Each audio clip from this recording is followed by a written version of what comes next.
Я завжди хотів побувати на Мадейрі. Напевно, через те, що кожен раз, коли я її бачив в інтернеті, вона виглядала якось інакше. То хмари під ногами, то водоспади серед джунглів, то чорні пляжі, то круті скелі, то містичні ліси. І що більше я дивився, то менше розумів, яка вона, як Ісландія, чи як Таїланд, чи взагалі як Доломіти. Тому я вирішив полетіти, розібратися і, звісно, поділитися усім з вами. А ви мене знаєте, я трішки перфекціоніст і роблю або гарно, або ніяк. Тому обіцяю вам, що після цього фільму ви точно не пошкодуєте про його перегляд. Це історія з пригодами, невдачами і сюрпризами в самий неочікуваний момент. Тому дивіться, нічого не пропустіть. На цю поїздку я поставив собі дві цілі. Перша – це, звісно, зібрати весь пазл Мадейри докупи. А друга – зробити собі колекцію атмосферних фото. Не для інстаграму, а саме для себе. Роздрукувати у вигляді фотокниги і листати вечорами, попиваючи чайок. Ну і звісно, на основі свого досвіду я зроблю для вас путівник, який можна буде завантажити в описі під відео. Ну що, пригоди починаються?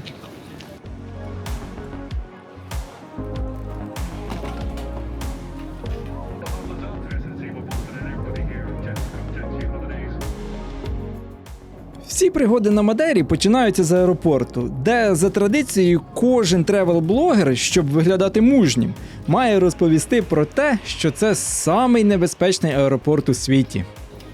Перед тим, як летіти сюди, почитав про аеропорт Мадейри. Виявляється, один з самих небезпечних у світі, тому що фактично кілометр розлітної полоси знаходиться над океаном, і сам аеропорт знаходиться якби між скель, тому постійно вітер і так далі. І літаки, які йдуть на посадку, йдуть не по прямій, а заходять якби під углом. Тому до останнього такий зберігається трішки адреналін, але в мене обійшлося без екстриму. Сіли хорошо. А тепер саме головне – забрати нашого коня. Люблю ці моменти, завжди сюрприз, чи дадуть те, що ти замовляв, чи щось інше. Зазвичай попадається щось гірше. Наша під номером 94. Та-дан! Ford Fiesta.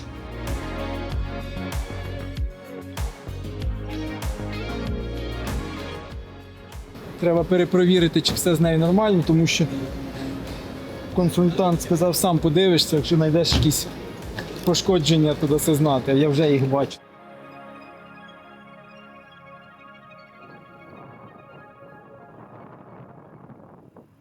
Але давайте, щоб у вас не було каші в голові, як колись у мене, будемо розкладати все по поличкам поступово, починаючи з основи. Що таке взагалі Мадейра? Це автономний регіон Португалії, зелений острів за розмірами як Київ, за 650 км від Марокко та 850 км від Португалії в Атлантичному океані. Коли португальці відкрили його 600 років тому, він був настільки густо вкритий недоторканим лісом, що першим ділом вони назвали його «Острів дерев», а потім підпалили. Кажуть, горіло декілька років поспіль. Такий собі варіант середньовічного ландшафтного дизайну для майбутніх плантацій цукрової тростини. 200 років купці з усього світу плавали сюди за цим білим золотом, але з часом бразильський цукор переміг, а Мадейра перейшла на виноград. Так народилося знамените вино Мадейра. Його родзинка у процесі витримки з нагріванням, випадково відкритим моряками. Кажуть, саме цим вином виголосили тост за підписання Декларації незалежності США, а Шекспір згадував його у своїх п'єсах, настільки воно тоді цінувалося. Будете мати бажання, можете скуштувати, а у мене від вина голова болить. Але фішка острова в тому, що тут уживається одразу 6 кліматичних зон – від субтропічного узбережжя до прохолодних туманних гір. Все через його ландшафт. Так як це вулканічний острів, то від моря до вершин майже в 2 кілометри він здіймається дуже різко. Тут немає ні пекучої спеки влітку, ні морозів взимку. Справжній острів вічної весни.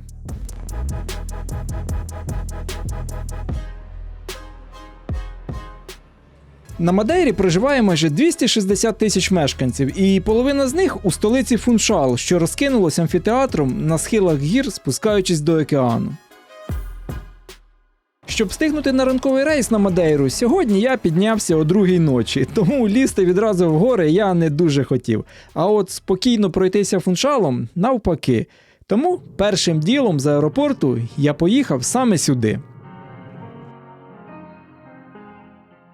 Найкращий спосіб дослідити острів – це, звісно, орендувати автомобіль, а паркуватися в Фуншалі я б радив відразу в підземних паркінгах. Вартість 3 копійки і ви не обмежені в часі, як з парковкою на вулиці.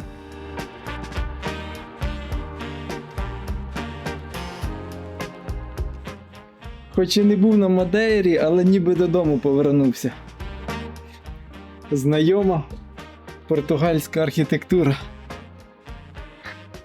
Саму Португалію я проїхав фактично всю, але частинки пазлу у вигляді Мадейри не вистачало. Мені було дуже цікаво, чи тут все як на материку, чи інакше. Старе місто Фуншала – це лабіринт вузеньких вуличок із бруківки, старих колоніальних будинків і маленьких площ. Йдеш і ніби повертаєшся на кілька століть назад. Красиві ліхтарі з квітами, плитка азулежу на будинках, в повітрі пахне морем, фруктами і кавою, на запах якої я йшов. Мені вже в Португалії подобається на Мадейрі. Подвійне еспресо, євро і 5 центів. Пий скільки влізеш. І хоч туристів тут немало, а кафе і ресторани повні, атмосфера насправді дуже затишна. Саме такого містечка мені бракувало в материковій Португалії.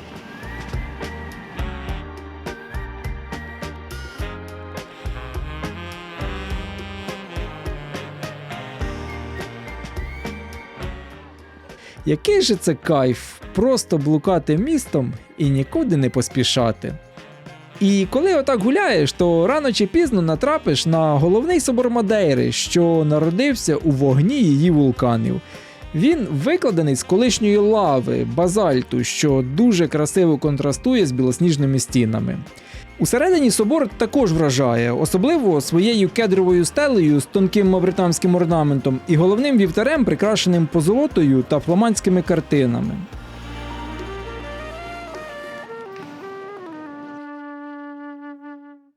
Не можу не згадати і самих мадерійців. Вони дуже доброзичливі і привітні. Тут прямо відчувається, що тобі дійсно раді, а не сприймають тебе за гаманця з грошима. А ще фактично всі місцеві розмовляють англійською. До речі, про Англію. Якщо ви дивилися моє відео про Лондон, то пам'ятайте, я там розповідав про тунель Бенксі. Так от, у Фуншалі є щось подібне. У 2011 році тут запустили арт-проект «Мистецтво відкритих дверей». Художникам запропонували перетворити старі двері будинків на полотна для своїх творінь. З тих пір понад 200 дверей отримали друге життя, а занедбані вулиці перетворилися на галерею просто неба.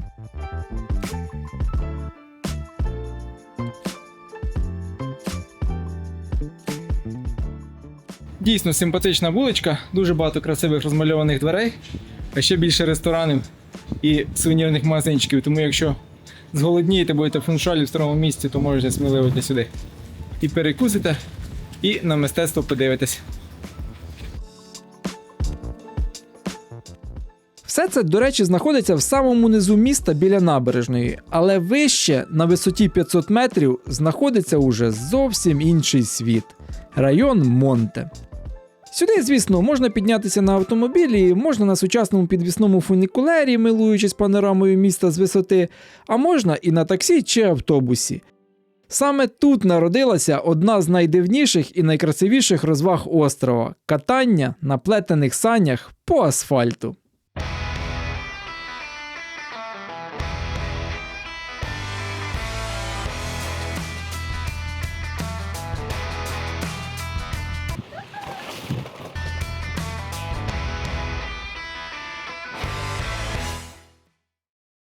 І що саме цікаве, це не якийсь тут новенький атракціон.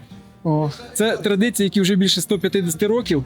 Річ у тім, що в цьому районі міста на пагорбі жили дуже такі вельможні люди, аристократи. І їм було трішки в лінь спускатися декілька кілометрів вниз до побережжя, тому вони придумали такий спосіб. Плетені сани з лози 2 кілометри вниз. Так що традиція жива до тих пір, можете приїхати покататися. Щоправда, зараз санки наверх уже вивозять машиною, так само, як і водіїв санів. А колись їх несли на руках під гору. Оце я називаю хайкінг. Іти і тягнути на собі сани. Пілотів цих саней називають карейруш, і виглядають вони зараз так само, як і їхні прадіди. Усі в білому, на ногах міцні черевики з гумовою підошвою, щоб гальмувати на поворотах, а на голові великий солом'яний капелюх канотє. До речі, і щоб не підніматися двічі, перед спуском рекомендую спочатку дослідити і саме селище. Тут є відома церква з 2 вежами, в якій похований останній імператор Австро-Угорщини Карл І. Він був у вигнанні і свої останні роки провів саме на Мадейрі. А ще тут же знаходиться розкішний тропічний сад з екзотичними рослинами, ставками та східними павільйонами. Обов'язково загляньте.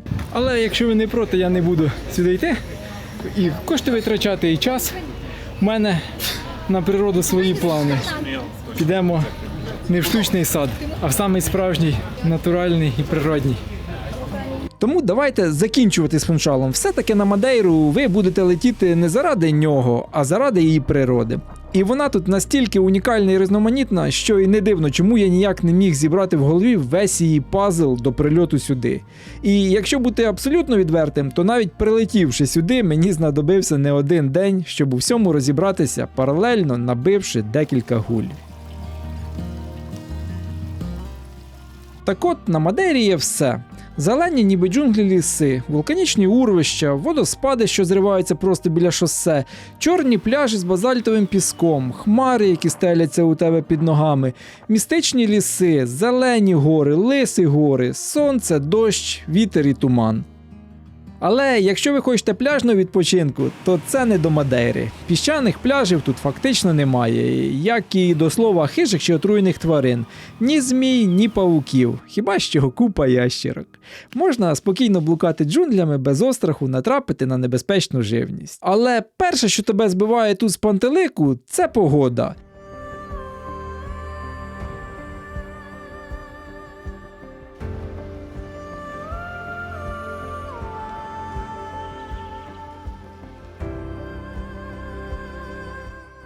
Хоча, насправді, все дуже просто.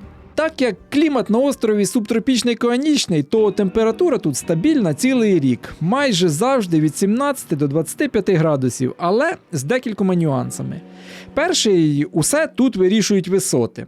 На узбережжі може бути спека, а за 20 хвилин угору вже туман, дощ і холод. А другий – це де ви знаходитесь на острові. Північ острову першою зустрічає хмари з океану, тому вона більш дощова. А от південь, навпаки, дуже сонячний. Якщо говорити мовою чисел, то у північній частині острова і горах випадає до 3000 мм дощів на рік. Це як на Гаваях чи Амазонії. А у південній частині в 6 разів менше. Це вже як в Києві чи Лондоні. І знаєте що? Місцеві жителі навчилися використовувати цей контраст для своїх цілей. Вони зробили тут мережу левад – візитку Мадейри. Левади – це така розгалужена мережа гірських каналів, які з 16 століття прорізають весь острів. Португальці проклали їх, щоб збирати воду з північних і гірських районів, де її завжди багато, і вести на південь у Фуншал та до виноградників, де набагато сухіше. І щоб обслуговувати ці канали, вздовж них завжди робили вузькі стежки, які сьогодні стали туристичними маршрутами. Тому давайте вже переходити від теорії до пригод, за якими ми сюди прилетіли. Але спочатку потрібно розміститися в апартаментах. Ну що я можу сказати? Повезло мені з цією квартирою, тому що коли шукав апартаменти, то за ці кошти були лише або якісь погані номера в готелях, або трішки дешевше були просто ліжка в хостелах. А тут рахуйте за 75 фунтів, тобто десь 85, напевно, євро. Маю великі апартаменти, десь 60 чимось квадратів. Мені, звісно, стільки не потрібно, тому що у мене плани тут лише ночувати, але тим не менше матиму простір вільний і тишу. Радує те, що будинок відносно новий, тому що тут багато старих будинків, в яких проблеми з сиростю і так далі. Тут ніби тьфу-тьфу-тьфу, все добре. На завтра у мене грандіозні плани. Попередньо я знайшов місце, де теоретично можна зустріти світанок над хмарами. Плюс погода вранці ніби має бути хорошою. Щоправда, їхати туди десь годину, а це значить, що прокидатися потрібно буде як мінімум за 2 до світанку. Тому я відпочивати.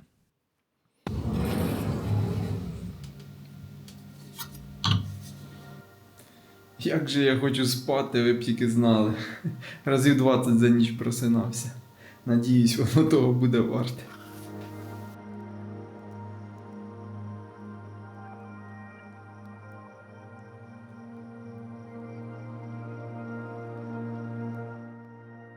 Щось мені підказує, що нічого цікавого я зараз не побачу. Ой. Ну нічого, це Мадейра. Погода змінюється постійно. Якщо не сьогодні, то повернуся завтра. Але без світанку гарного я з Мадейри не полечу.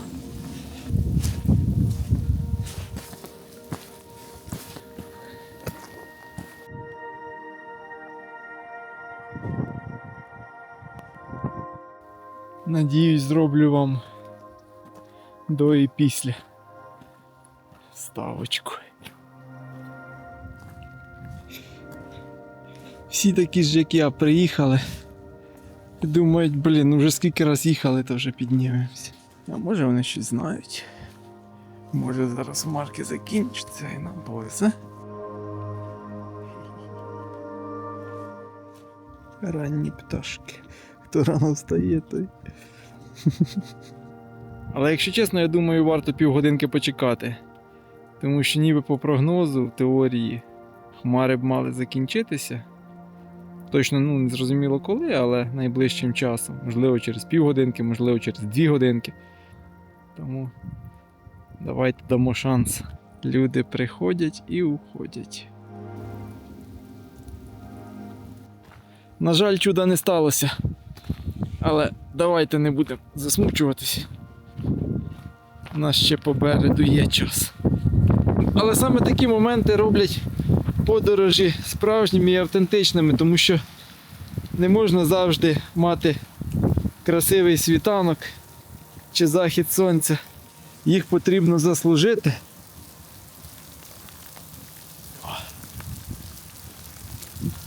Який тут гарний дощик під деревцями йде.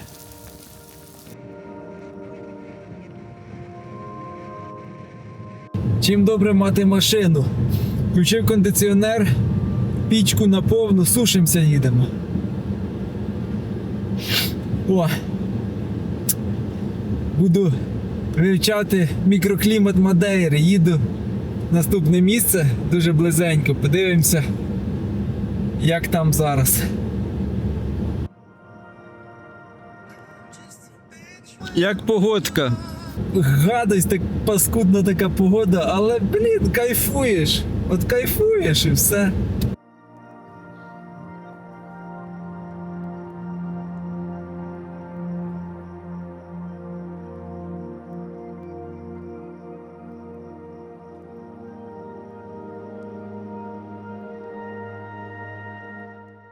Що ж, я тут пару годинок посидів в машині, поснідав, подзвонив рідним і якраз хмарки всі розійшлися. Так що буду зараз їхати назад наверх. Подивимося, що там змінилося за ці декілька годин.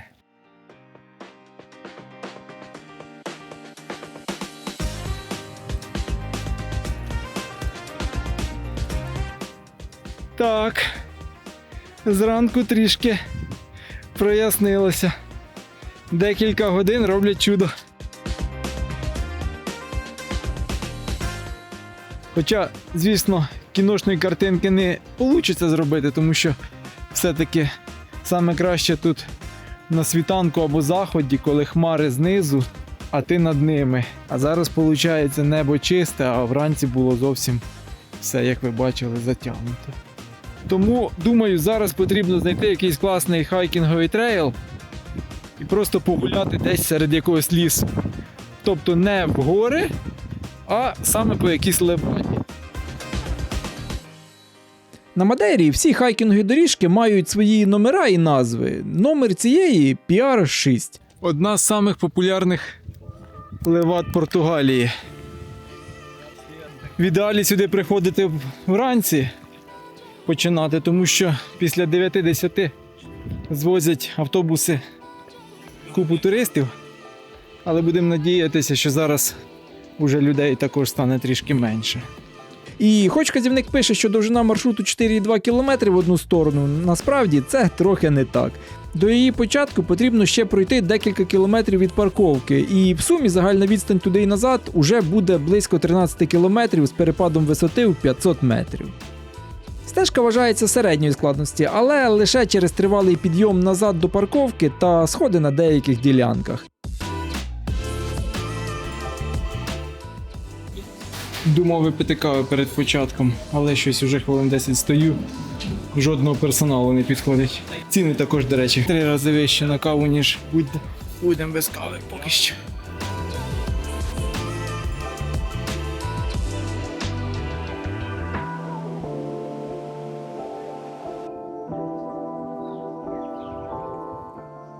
Маршрут проходить всередині лісу вздовж зрошувального каналу і загалом тут гарненько.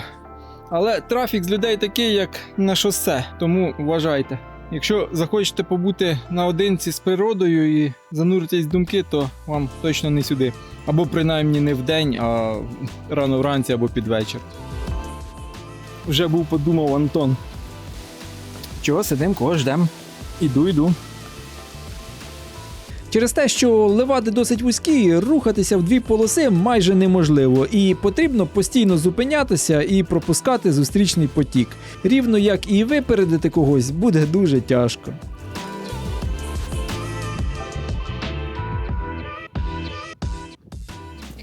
Занадто туристичне місце. Люди навіть не можуть нормально стати сфотографуватися, тому що підпирають або спереді, або ззаді. Майже на місці, півкілометра. За 5 хвилин будемо.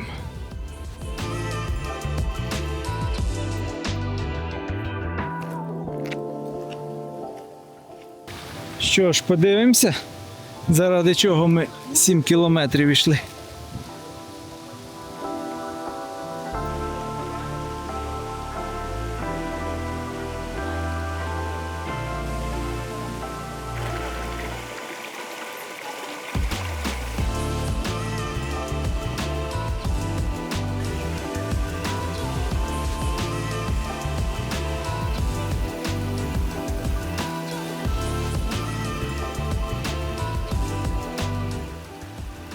Що я тут забув?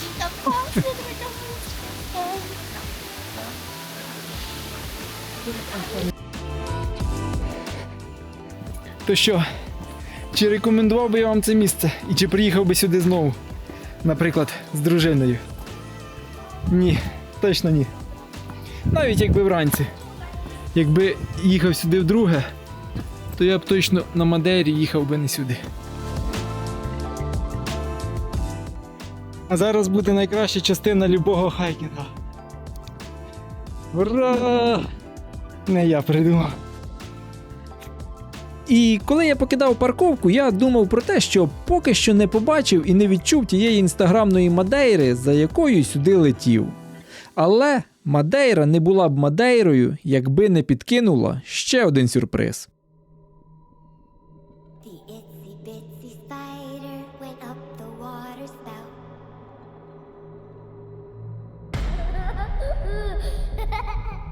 Down came the rain and washed the spider out.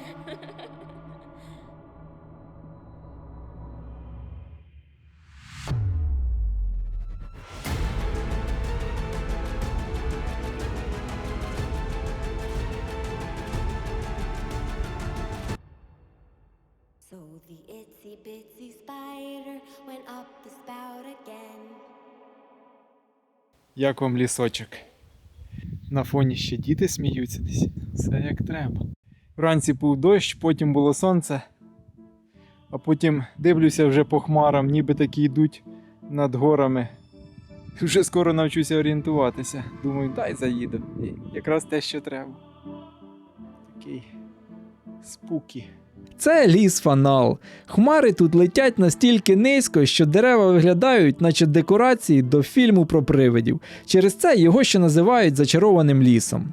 Деяким деревам тут більше 5000 років, і щоб зробити атмосферні фотосесії, сюди прилітають з усього світу. Якось ці дівчата з України.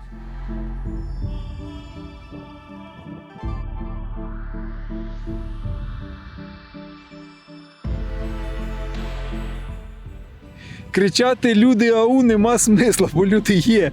Але де машина, покажіть пальцем, в яку сторону йти. Щоб ви розуміли, дійсно йду по Google картам до парковки. От тут я кайфанув. Реально атмосфера така, яку я хотів. Класно. Дуже багато українських дівчат фотографуються, відео знімають. Загалом дуже хороше місце. І я думаю, тут набагато легше буде з погодою, тому що, по суті, вам потрібна лише досить хмарна погода. Дощ не обов'язковий, сонце не обов'язково, а хмари частенько бувають. Тому, як бачите, тільки що таке затягнуте, приїжджайте сюди і будуть вам і світлини класні, і пам'ять суперова. А я їду далі. Через 1,5 годинки захід сонця. Хто його знає? Можливо, ще й захід сонця десь ловлю.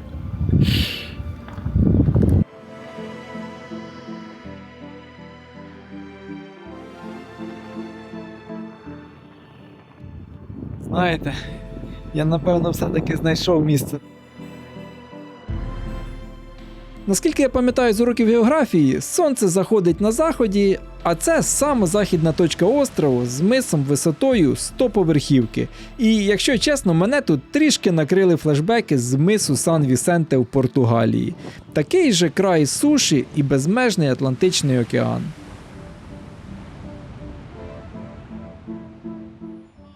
Якщо будете на Мадейрі, обов'язково візьміть якісь смаколики і приїдьте сюди хоча б один разок. Атмосфера просто романтична.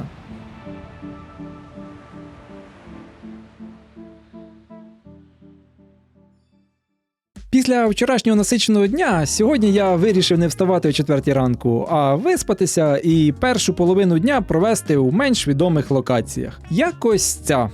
Бока-до-Ріску, що буквально перекладається як «небезпечний прохід».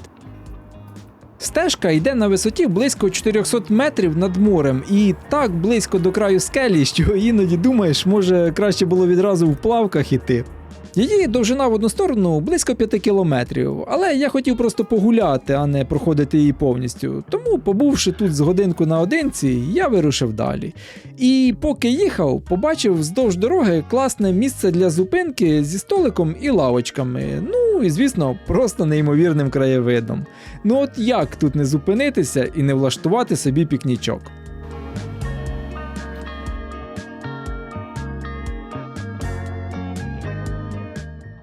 Далі була ще одна коротка, але важлива для мене зупинка. Якось я випадково побачив фото цього мосту десь в інтернеті, і мені дуже захотілося зробити і собі таке.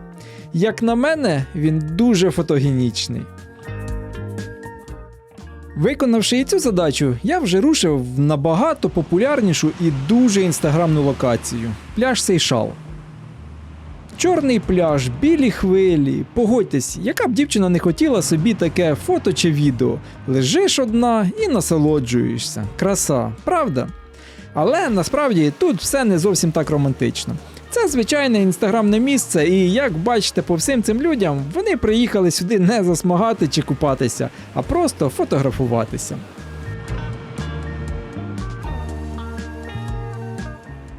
На Мадейрі переважно кам'янисті береги і з піщаними пляжами туго, а тут м'який вулканічний пісочок та ще й водоспадик на фоні.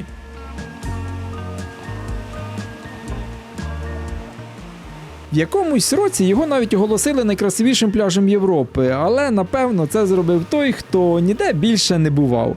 Пляж як пляж, тільки з чорним вулканічним піском.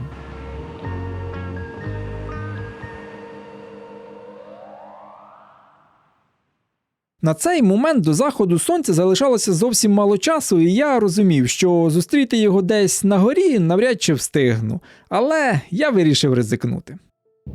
Я надіюсь, захід сьогодні ми побачимо. Тому що як було один раз зі світанком в іншій локації, чим вище піднялись, хмари так затягнули.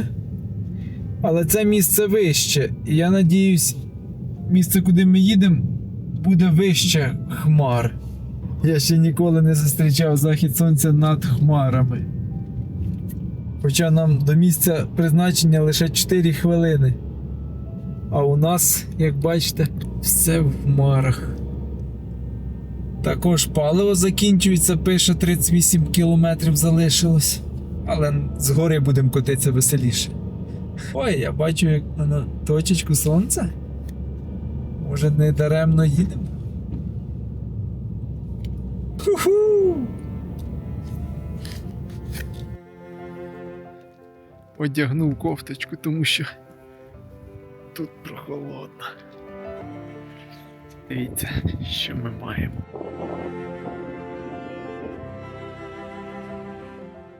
Це одна з небагатьох точок, куди можна заїхати автомобілем так високо. Просто ідеальне місце для лінивих хайкерів або таких запізнілих туристів, як я сьогодні. Вершина Піко де Арейро висотою 1818 метрів. І який же це був сюрприз? Як кажуть, найкращі речі трапляються, коли їх не чекаєш.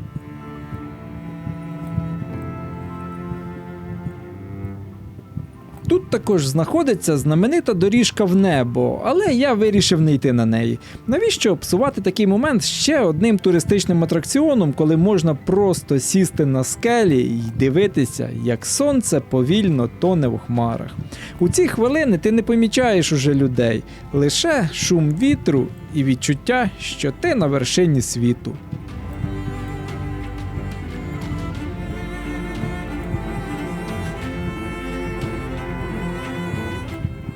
Але це ще було не все. Коли сонце сіло, небо підкинуло бонус. З'явився пояс Венери.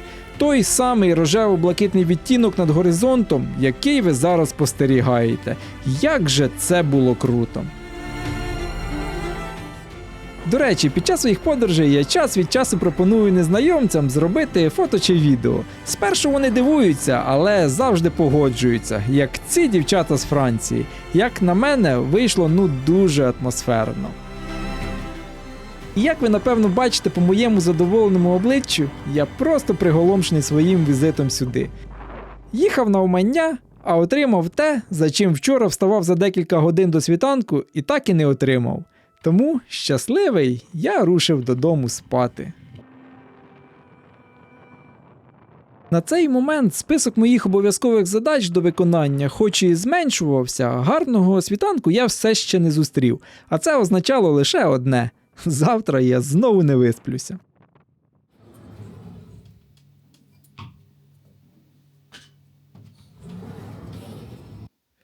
Добрий ранок.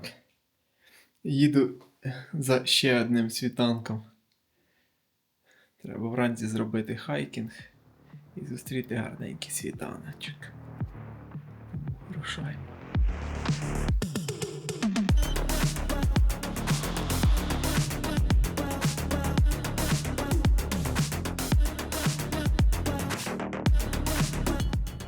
Прокинувшись знову за декілька годин до сходу сонця, на цей раз я вирішив обрати максимально безпечний варіант. Маршрут PR8, який веде на самий східний півострів Мадейри. Довжина стежки туди й назад близько 8 кілометрів, і ландшафт тут абсолютно відрізняється від решти острову. Дуже сильний вітер, а замість густих лісів – різнобарвні вулканічні скелі і мінімум рослинності. Коли будете тут, раджу приїжджати сюди, як і я, до світанку. По-перше, вся ця краса буде лише для вас. По-друге, вам буде де припаркуватися. А по-третє, ви не будете йти 4 години під палючим сонцем.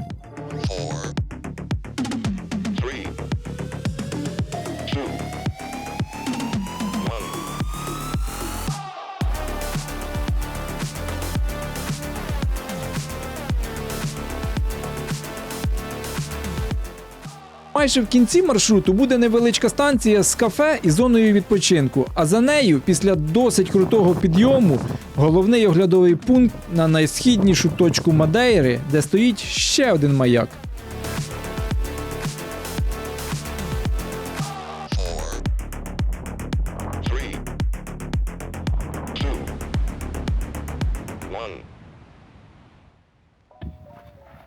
Місія виконана. Світанок зустріли в дуже класному місці. Тепер потрібно знайти каву. А як не знайду, то буду без кави снідати. Все своє ношу з собою. 6 дівчат і всі в білих кросовках.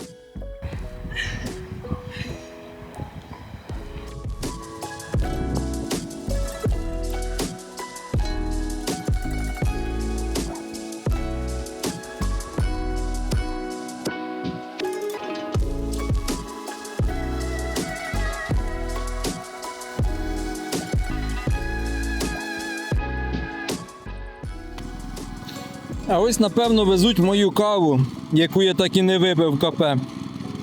Запіснюється персонал. Маршрут туди й назад зазвичай займає близько 3-4 годин спокійним темпом. І, як бачите, коли я йшов сюди, було лише декілька поодиноких туристів. А зараз, коли я повертаюся, їх сотні.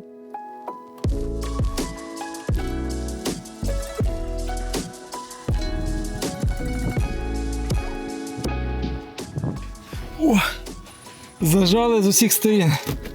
Але добре, що дядько був поруч, то зараз від'їде.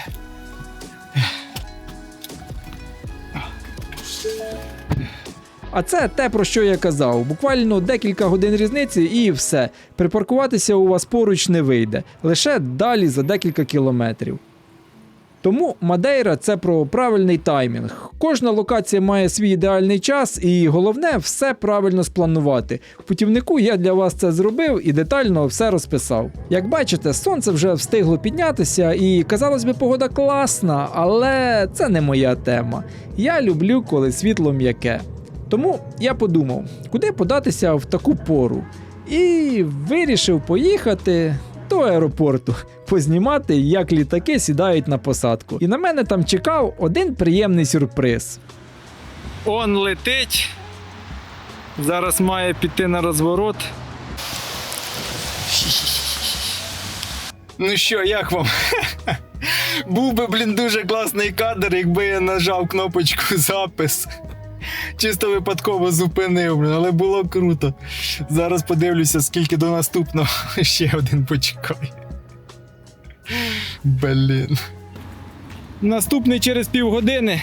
А я якраз біля водички, то думаю, піду схожу, хоч ножки намочу. Тому що жаркувато сьогодні. Прямо під злітною смугою.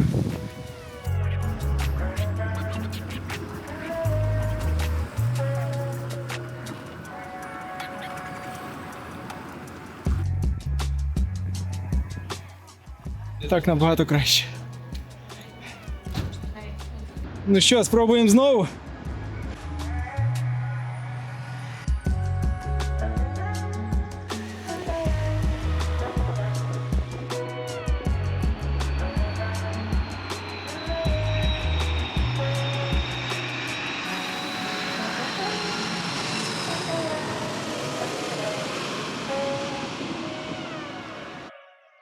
Як на мене, вийшло непогано. Потім, в 20 хвилинах звідси, я вирушив до одного із найвищих в Європі прибережних обривів висотою 580 метрів над Атлантичним океаном. На самому краю кручі облаштовано знаменитий скляний оглядовий майданчик Skywalk, на зразок того, що я вам показував в Хорватії. Колись вхід сюди був безкоштовним, але зараз він уже коштує символічні 3 євро. Тут ви виходите на прозору підлогу, під якою майже 600 метрів провалля, а довкола широченна панорама південного узбережжя Мадейри. Але так як доступ сюди дуже легкий, то місце відповідно популярне і від туристів немає відбою зранку до вечора. Гарне місце, але Людей чимало. Ну, можете заскочити, якщо будете проїжджати, звісно.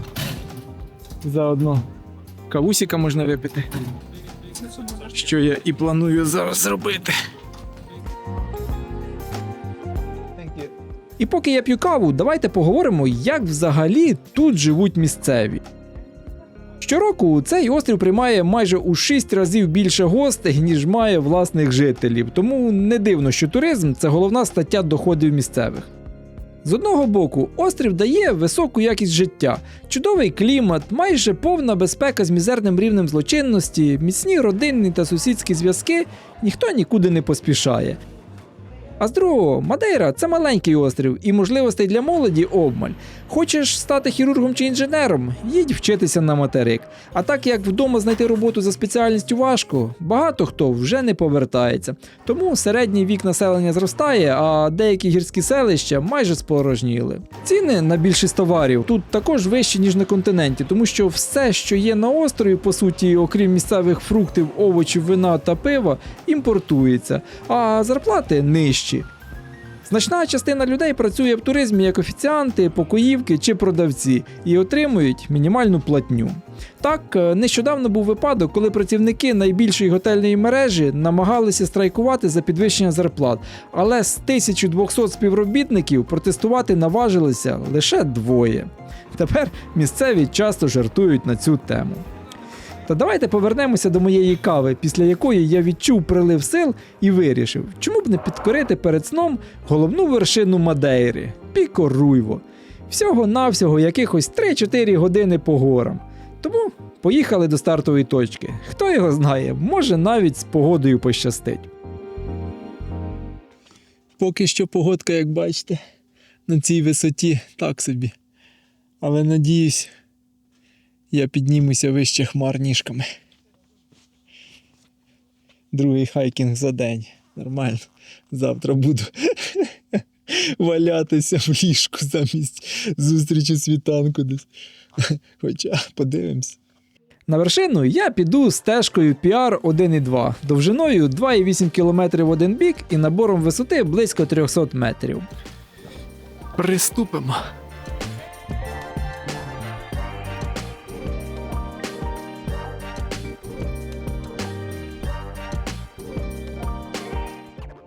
Блін, вертаюся.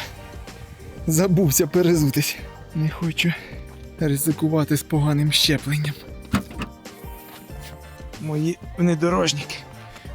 А ще про всякий випадок візьму з собою від доща. Оп!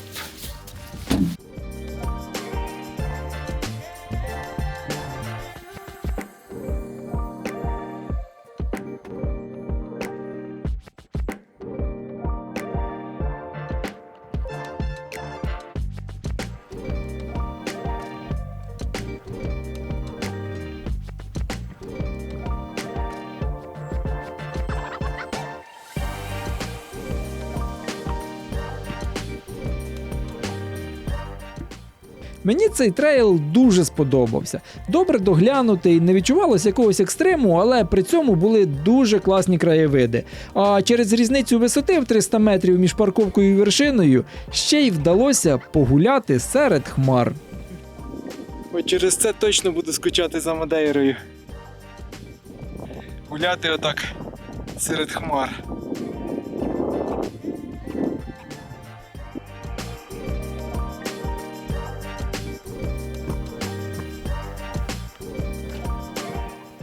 Дорога до верху зайняла трохи більше години, а я тепер можу заявити. От я офіційно і на вершині Мадейри.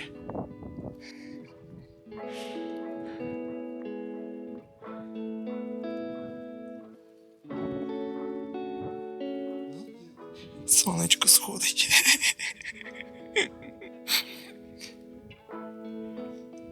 І заходить.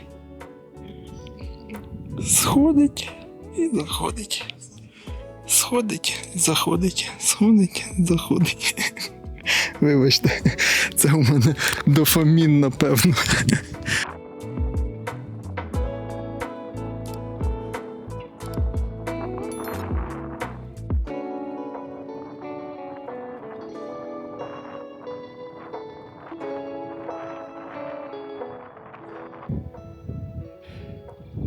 Так, хлопчики і дівчата, запам'ятайте, якщо з носа починає текти, пора одягати кофту.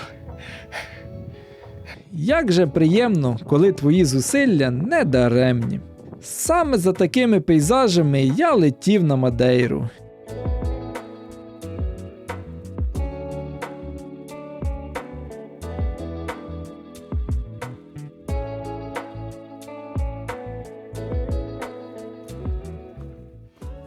А вниз настільки веселіше йти. Краса. Аж бігти хочеться. Але треба коліна поберегти.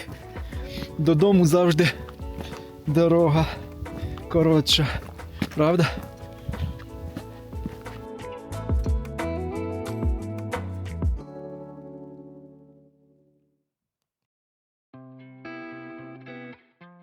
Добрий ранок. Сьогодні з'їжджаю з цих апартаментів, тому що були заброньовані на весь період, так як були недоступні, тому переїдемо в готель. Але вже ненадовго цей раз. Готель я зняв в дуже автентичному селі, але розміщення там буде сьогодні лише після обіду. Так як вчора я пройшов декілька десятків кілометрів, то сьогодні вирішив просто погуляти по Фуншалу. І першим ділом я відправився на головний ринок міста. Тут є все, від риби і різних прикрас до будь-яких місцевих фруктів чи овочів. Ціни трішки вищі, ніж десь по селам, зате все в одному місці. Але на ринок я прийшов не за продуктами, а тут знаходиться кафешечка така на терасі з гарними відгуками, тому вип'ю кави зранечку.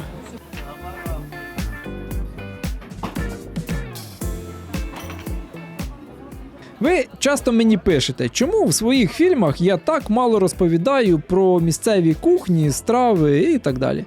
Та все через те, що коли ти подорожуєш сам, то для тебе це скоріше як робота. В тебе є цілі і дедлайни. А різні кафе – це великі витрати часу, які лише відволікають від головного.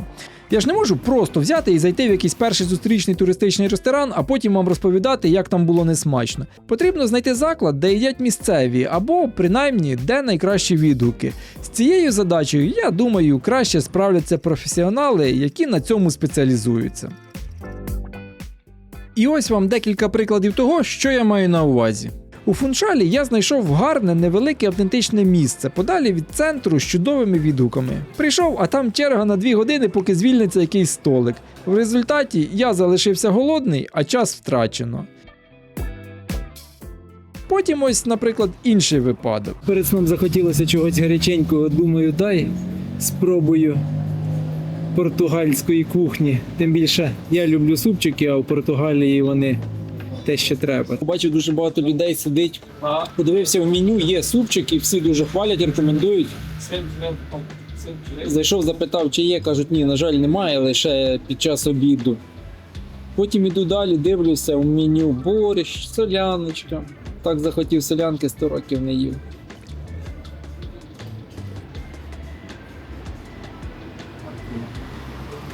Те, що треба. Дуже наваристо, класно. Відчуваю, я сюди буду заходити кожен вечір тепер, доки я на Мадейрі.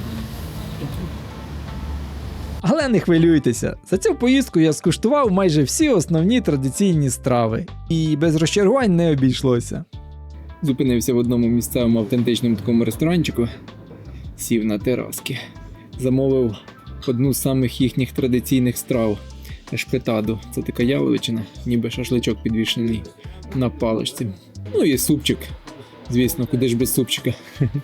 І ще традиційний хліб такий з чесничком. Дуже багато чув, тому хочу скуштувати. Ну, звісно, забагато трішки буде всього для мене, але половинку з'їмо, а половинку заберемо з собою. Головне, щоб було смачно.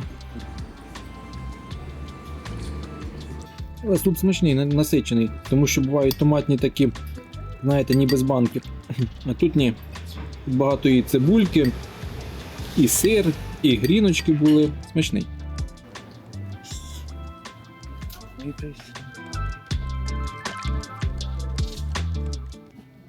Я вже супом наївся, а тут ще дивіться мені скільки принесли. І куди оце його в одному їсти? А ви, до речі, вдома маєте такі штучки, щоб шомпура шашличок стягувати? Виявляється, є спеціальний інструмент, а не вилкою це стягувати. Але ешпетада мені не сподобалась. Шашлик як шашлик, тільки у моєму випадку майже холодний і жорсткий. А от картопелька і супчик були просто супер. Щодо десертів, то головний на острові – це болодемел. Такий собі медовий пиріг, який випікається на патоці цукрової тростини з купою різних спецій, сухофруктів і горіхів, а також кейжо де Мадейра, хоча знайти його було нелегко. Я тут вже в третє кафе йду. Шукаю традиційне тістечко на Мадейрі. Не знаю, творожне, сирне яке, спробуємо, подивимося. Бо в двох попередніх не було, надіюсь, тут буде. Do you have this one, like Guiadas de Madeira? Yes. Oh, perfect. Can I have one and espresso? Знайшов. Візуально схоже на наш сочник. Можна сказати, це наш сочник. Тому є щось у нас спільне з Мадейрою. Але давайте повернемося до наших пригод. Зупинився в ось цьому готельчику, ресторані. Досить непогана пропозиція вийшла за 65 євро. Сніданок включений, нормальний двоспальний номер, джакузі, басейн, якщо хочете. Можемо заселятися.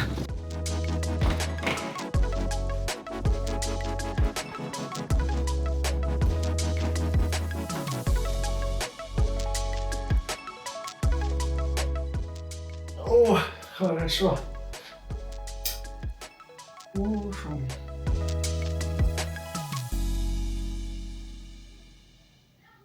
Цей готель знаходиться в невеличкому старому містечку Сантана на півночі. Це саме те місто, куди їдуть туристи, щоб подивитися, як на Мадейрі жили до середини 20 століття.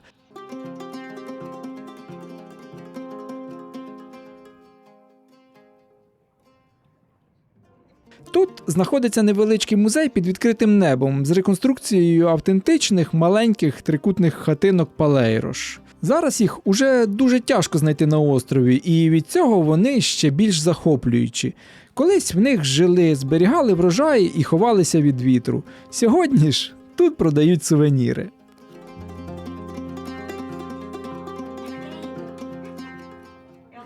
За конструкцією це дерев'яний каркас зі стінами з каменю чи дерева. Дах вкривався соломою і спускався майже до землі. Причина такого дизайну – простота будівництва і дешевизна матеріалу. А ще захист від дощу та вітру. Усередині цих будиночків була житлова зона з однією чи двома кімнатами, а горище виконувало роль комори і сушарки, де зберігалося сіно і підвішували кукурудзу та різні боби. Дим, який йшов від печі знизу, добре їх підсушував і консервував. Зараз зображення Палейрош є на будь-яких сувенірах Мадейри, а от самі будиночки знайти тяжко, тому заїхати сюди, хоча б щоб подивитися на них і зрозуміти, як виглядало життя тут багато років тому, варто. Також поруч з Сантаною знаходиться містечко Сан-Вісенте, де на пагорбі височіє одна з найупізнаваніших візиток північної Мадейри. Завжди хотів побувати біля однієї каплички в Мадейрі. От не знаю, настільки вона виділяється серед інших. І якраз проїжджав поруч, думаю, заскочу.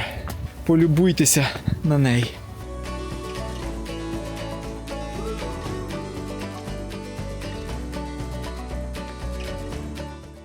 Скоріше за все, ви її також уже колись бачили. Це невеличкий храм у формі вежі з годинником на кожній зі сторін. Капличка настільки вдало розташована на скелі, що її видно практично з будь-якої точки долини Сан-Вісенте. І що цікаво, цей годинник не працює. Його стрілки завмерли в різний час на кожній з 4 сторін вежі.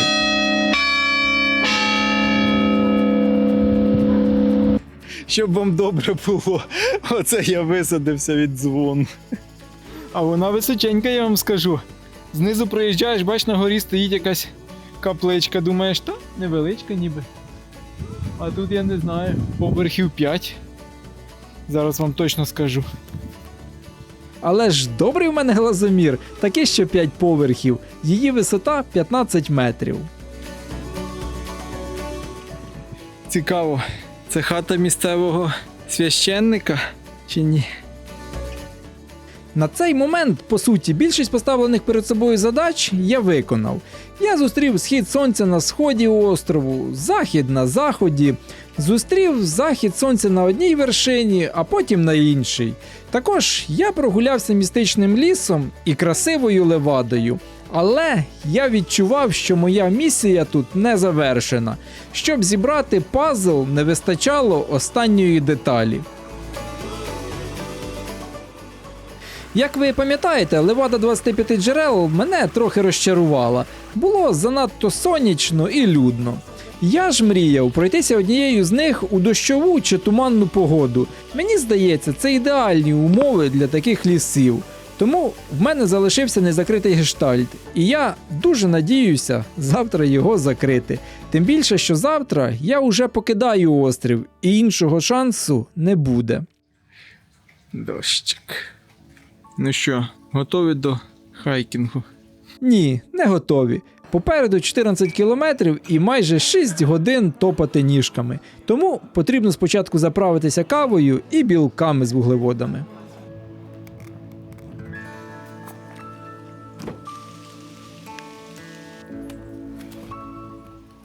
Це маршрут PR9, левада, яка дослівно називається «Зелений казан», в який ти тут ніби занурений. Довкола суцільна зелень вологого лісу з велетенських лаврів, мохів і папоротей. І здавалось, дощик мав би заважати, але саме завдяки йому ліс був ще магічніший, з туманом і каплями води на листі.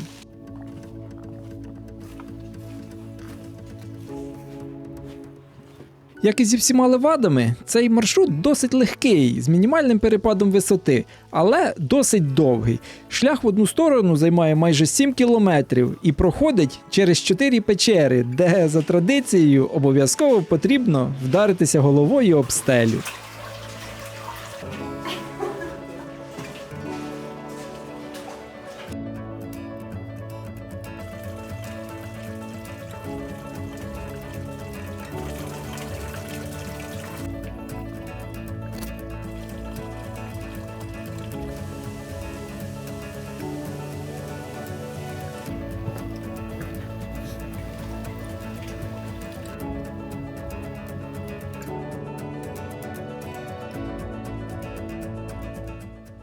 Ну а в кінці на мене вже чекала кульмінація. Майже 100-метровий водоспад, що падає у Смарагдовий грот.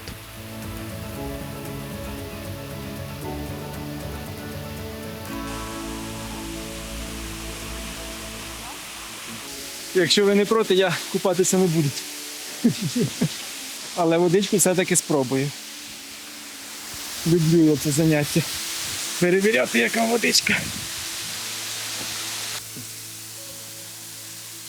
Ну, скажімо так, прохолодно. Не геть як Альпійське озеро, але як холодненька річка.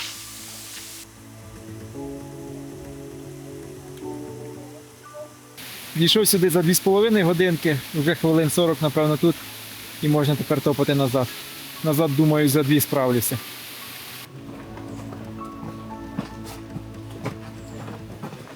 А може й не дойду назад скоріше. Уже людей більше починає йти. Капець. Будемо зараз розминатися, чувствую. Все як на шосе. І не лише рух туди й назад, а ще й спереді якийсь старий дід стане. І ви будете йти з такою швидкістю, що... Вибачайте, мене вже історичний сміх. Сміх скрізь сльози називається. Зрештою, я обігнав діда, а думка про гарячу каву в кав'ярні в кінці маршрута гріла мою душу.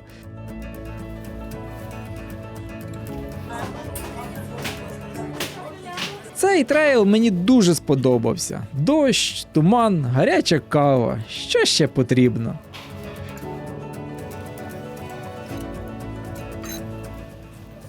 Прийшов платити за парковку.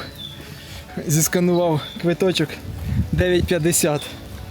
Засунув банкноту, виплюнуло назад, щось не прийняло. Машина каже, зіскануй ще раз квиток. Зісканував уже 10. І банкноту прийняло. Далі 20 хвилин вниз до моря, і я вже сохнув на сонечку. От вам і Мадейра. Не знаю, чим зайнятися. До літака не так багато часу ще залишилось. Приїхав, взяв собі сітро. Подивитися на океан, трішки посидіти. Як я вже казав, Мадейра – це острів вічної весни, тому можете летіти сюди в будь-який час. І поки я працюю над новим відео, подивіться ось це. На даний момент воно моє особисто улюблене. Обняв, припідняв і до зустрічі там.